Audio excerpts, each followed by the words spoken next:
Hi, my name is Will Nunziata, New York City-based director and creator of theater, television, and film, and also proud FENIX Global Artist Ambassador.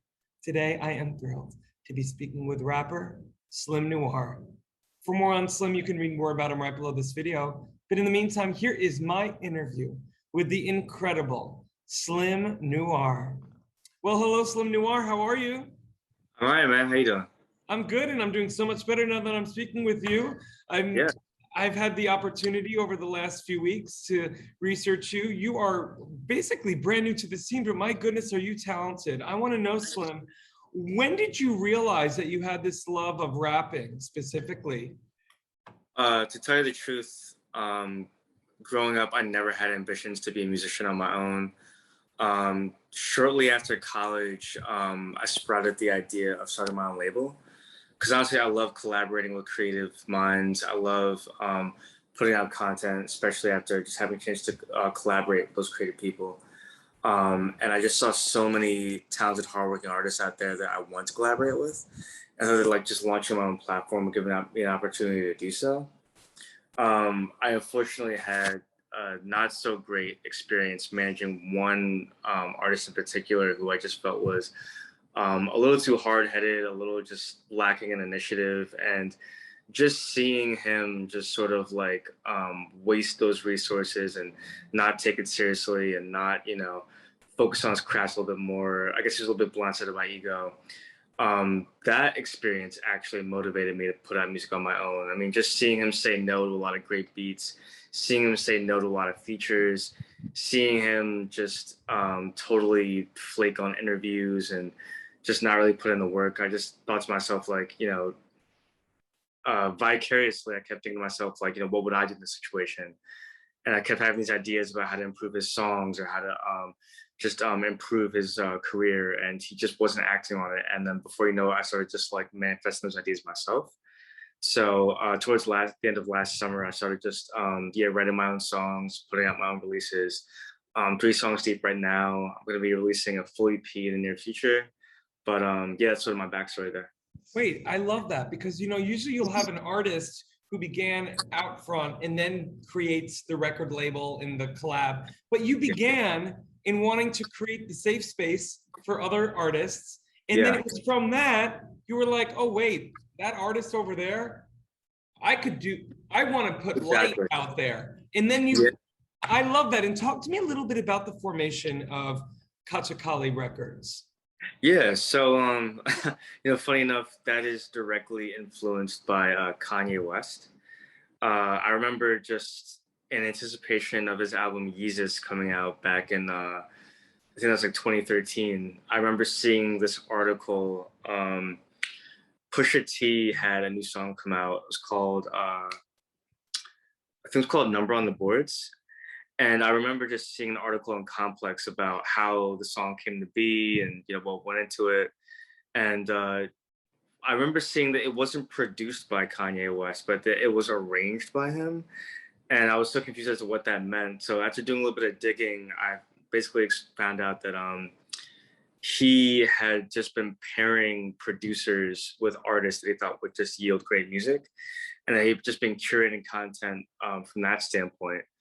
And I didn't even know that job existed. And I was like, I'm someone who just like loves music, is constantly listening to music, and is constantly just sort of like daydreaming about like, oh, what if these two people were to connect, or, what if these teams were to collaborate, or maybe this album would sound better if they went further in this direction. So once I realized that that was actually a role that existed behind the curtains, I was like, I would love to have that role. So I began just reaching out to artists that I thought I could help, pitching ideas to them for what I thought could bring out their strengths and sort of reduce their weaknesses. And in 2016, I officially launched it after just like 3 years of saving up and coming up with a name and a logo and a platform and buying beats left and right, just filling up a vault. And we're almost 5 years deep now. It's amazing. You just did the thing. And, I can relate with you because I was a performer for many, many years professionally, and then traversed into my role as a director. At first theater, but then it traversed into TV, film, but I'm also call myself now a creator because what I love most is I love looking at artists in hearing their stories and being like, oh my God, that's a theater piece, or oh my God, that's an animation series, or oh, that's an animation short, or, and then it's kind of like, and similar to that whole notion of, the Kanye and seeing the arranged by, I learned that there's something in my line of work called developed by, that you don't even have to be like the producer, executive producer, but just kind of like Geppetto, Yeah. Yeah. And so I totally feel you. And there's no other feeling like it, is there?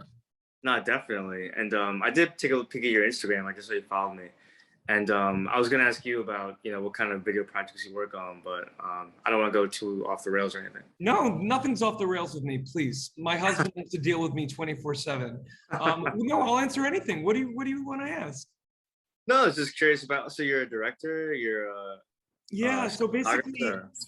so basically, for 25 years, I performed professionally with my twin brother, and it culminated a few years ago. We got to actually headline Carnegie Hall, and after we headlined Carnegie Hall, which for me is kind of like the pinnacle of singing, I decided to go after my directing. And yeah, my love is of the theater and musical theater, but throughout this quarantine, I've been very fortunate to be able to work within both the television and film landscapes as well. And so, similar to you, I have such a passion for everything that is storytelling. And what I see in you is someone who also has a love of great storytelling, but also just great creative talent. And, in a time when obviously you have done the work in creating, SLIM NOIR, talk to me about how you created that name as, the single artist and what you've been working on. Sure. So I'm a lifelong movie buff. That's actually what I was asking, what your background was, because separate from music, I actually do a lot of screenwriting. I'm going to be directing my first feature in about 11 days, actually.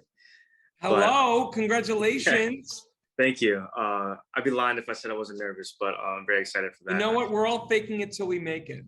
That's right, man. But yeah, I mean, like, I've always loved movies. I've always just stayed up way later than I ever should, from, a young age till now. I always probably be like that.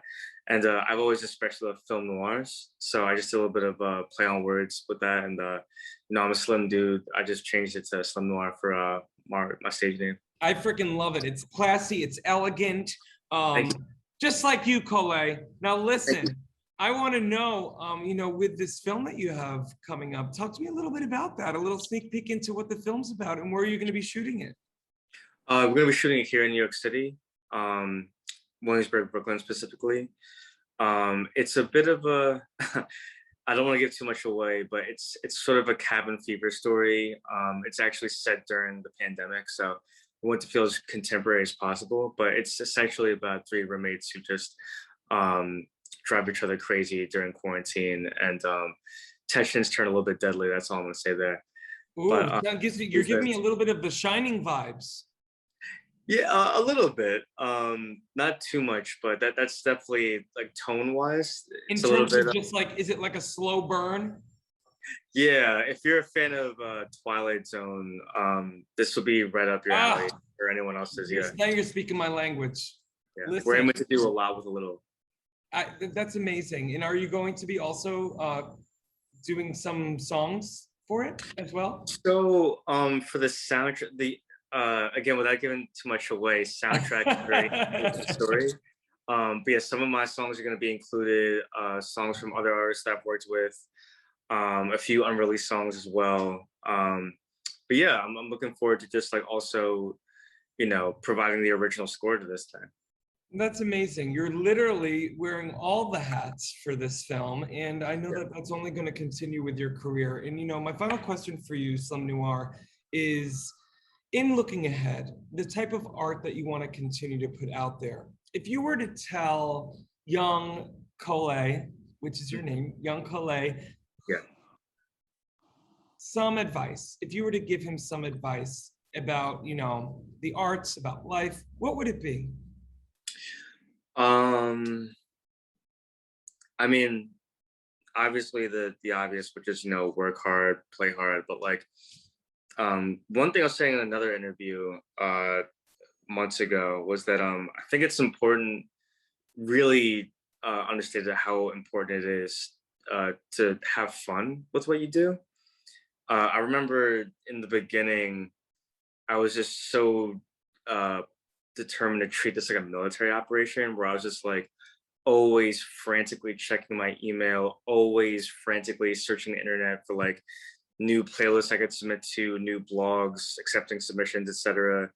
I was always frantically checking my bank account to make sure I had enough money to buy beats, etc. And just like, I remember one of my artists, I had booked him for an opening slot for this Rock Him and Film Master Flex show here in New York City.